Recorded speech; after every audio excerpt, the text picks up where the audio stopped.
जय हिंद एवरीवन। स्वागत है आपका अविनेशन 111 के एक नए एपिसोड में, जहां आपके लिए लेकर आते हैं इंडियन डिफेंस की प्रमुख अपडेट्स को। सबसे पहले तो चैनल को सब्सक्राइब करना मत भूलिएगा।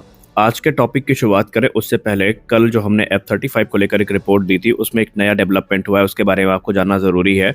कल हमने इकोनॉमिक्स टाइम के हवाले से आपको बताया था कि भारत में जो F-35 लाइटनिंग 2 है, इनके नेगोशिएशन की बात आर्टिकल में करी गई थी, जहां पर संभावना व्यक्त करी थी कि ये एक गवर्नमेंट टू गवर्नमेंट डील के अंतर्गत खरीदे जाएंगे, जहां पर तकरीबन 2 स्क्वाड्रन को लेकर भारत बात करेगा और ये आंतरिक समाधान के तौर पर होंगे।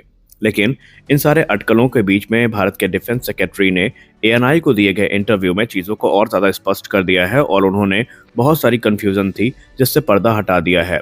उन्होंने कहा कि अभी भारत को तत्काल आधिकारिक तौर पर कोई ऑफर नहीं हुआ है। अमेरिका की तरफ से ये कहा गया है कि कैसे भारत को ये एयरक्राफ्ट बेचना है, उसके रोड मैप पर वो काम कर रहे हैं और बहुत जल्दी जो प्रस्ताव है वो भारत को मिल सकता है। लेकिन उन्होंने ये भी कहा कि भारत ऐसे ही कोई बड़ा निर्णय नहीं लेगा। निस्संदेह हमें ऐसे प्लेटफॉर्म की अगर ज़रूरत महसूस होती है तो हम देखेंगे ज़रूर, ये हमारे लिए एक अल्टरनेट ऑप्शन के तौर पर मौजूद रहेंगे।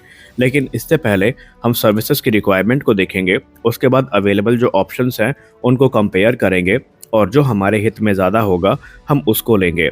तो ये चीज़ें स्पष्ट है कि अभी F-35 पर हमें कोई आने वाले निकट भविष्य में शायद कोई बड़ी अपडेट जल्दी देखने को ना मिले। हम दावा तो नहीं करते, लेकिन जैसा डिफेंस सेक्रेटरी सर ने बयान दिया है उसके बाद से यही लगता है कि भारत ने अभी कोई निर्णय नहीं लिया है। तो अभी F-35 की खरीद की बातें आप कह सकते हैं कि सोर्सेस के हवाले से वो आई थी, तो वो अटकलें भी हो सकती हैं। लेकिन बड़ा डेवलपमेंट जो देखने को अब मिल रहा है वो रशिया की तरफ से देखने को मिल रहा है।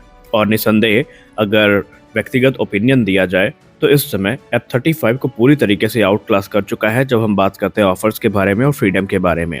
दरअसल जो रोस्टेक है, इनके ऑफिशियल ने मीडिया से बात करते हुए कहा कि लगातार रशिया भारत को Su-57 फैलन को ऑफर दे रहा है, जहां पर हम फुल ट्रांसफर ऑफ टेक्नोलॉजी के साथ साथ अब फुल कस्टमाइजेशन का ऑप्शन भी अवेलेबल कर चुके हैं। जी हाँ, उन्होंने कहा TOT तो हम भारत को देंगे, लेकिन इनफाइनाइट उनके पास अपॉर्चुनिटी होगी कि वो इस एयरक्राफ्ट को कस्टमाइज कर सकते हैं। और उन्होंने तो ये भी क्लेम कर दिया कि आप इसको एमका का भाई बोल सकते हैं।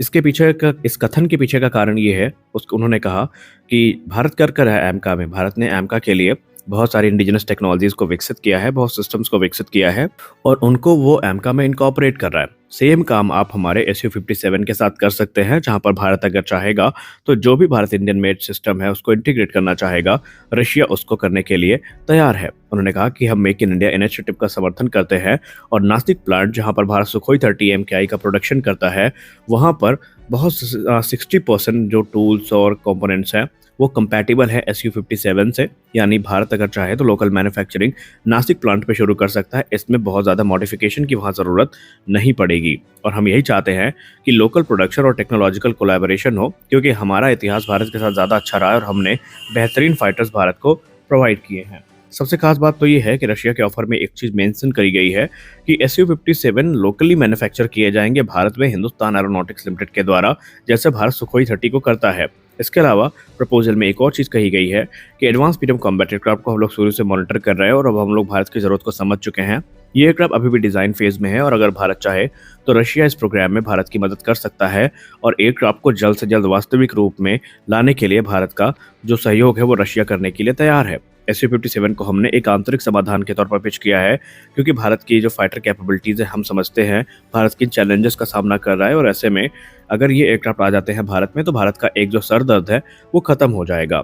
एक की हाईलाइट ये भी रही थी कि जो ट्रांसफ़र ऑफ टेक्नोलॉजी हम अवेलेबल कर रहे हैं उसमें हम कस्टमाइजेशन के बहुत सारे ऑप्शन दे रहे हैं और हम पूरी तरीके से प्रतिबद्ध हैं कि भारत की जो भी ऑपरेशनल रिक्वायरमेंट होगी वो Su-57 में पूरी करी जाएगी, ताकि भारत को किसी तरह की भविष्य में दिक्कत ना हो। हाँ, उन्होंने ये भी कहा कि अगर आप दूसरे फॉरेन सप्लायर्स को देखें तो आपके लिए बहुत सारी वहाँ पर रिस्ट्रिक्शंस हैं और मॉडिफिकेशन में रिस्ट्रिक्शंस रखी गई हैं, जिसके चलते आप अपने मन मुताबिक शायद कस्टमाइजेशन न कर पाएँ। इनडायरेक्टली रूस ने अमेरिका को यहाँ पर इंगित किया है।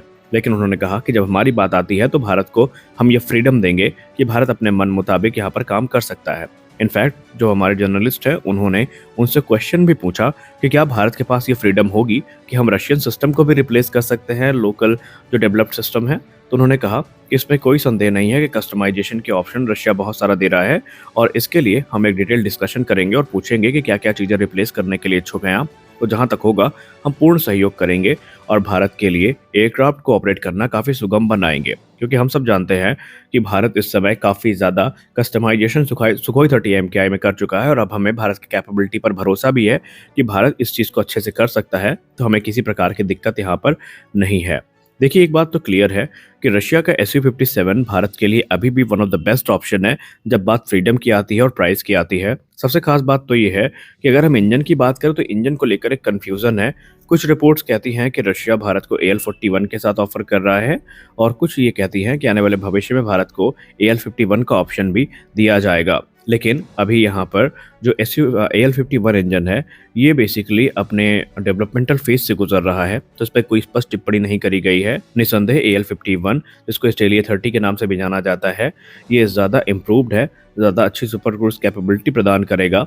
लेकिन यहाँ पर अभी ये फुल स्केल प्रोडक्शन पर नहीं आया है, तो रशिया ने इस पे इमीडिएटली कोई जवाब नहीं दिया है। हो सकता है कि आने वाले भविष्य में जब ये फुली डेवलप हो जाए, तो भारत को इसका ऑफ़र भी किया जाए। ज़ाहिर-सी बात है कि अगर रशिया अपना इतना एडवांस फाइटर बेचेगा, तो वो किसी अंडर पावर इंजन के साथ तो इसको नहीं देगा या पुराने इंजन के साथ तो नहीं देगा। तो देखते हैं आगे चल के क्या निकल के आता है। ख़ैर, आपको क्या लगता है, ये जो सर्कस चल रहा है Su-57 और F-35 का, इसमें आप सबसे अच्छा कॉम्पिटिटर किसको मानते हैं? सबसे अच्छा जो दावेदार है, वो किसको मानते हैं और भारत के लिए क्या हितकर है? आप कमेंट सेक्शन में ज़रूर बताएँ। मिलते हैं अगले वीडियो में, तब तक के लिए जय हिंद।